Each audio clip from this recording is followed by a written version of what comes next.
Medical room నుంచి తిరిగి వచ్చిన తనూజ ఫీవర్ వచ్చినా హెల్త్ బాలేకపోయినా ఎందుకు ఆడానంటే కెప్టెన్ అవ్వాలని, ప్రతిసారి ఇదే అవుతుంది అంటూ ఎమోషనల్ అయింది. ఇక మన కాట్రాజ్ కళ్యాణ్ అర్ధరాత్రి అయిన తర్వాత తనూజ దగ్గరికి వెళ్ళి పక్కనే కూర్చొని మొదలెట్టాడు రుద్దడం.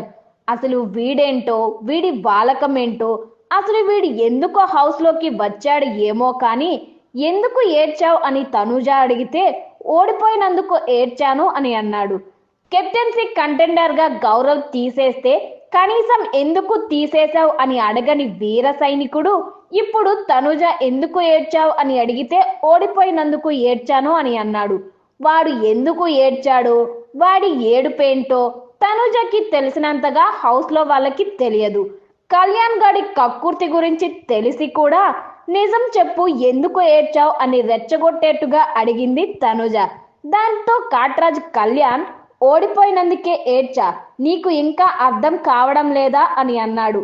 ఆహా, అర్థం కావడం లేదు అని అన్నది తనుజ. అర్థం కాకపోతే నాలాగా ఆలోచించు అని అన్నాడు కళ్యాణ్.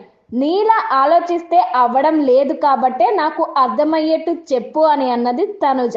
అది నేను చెప్పలేనే.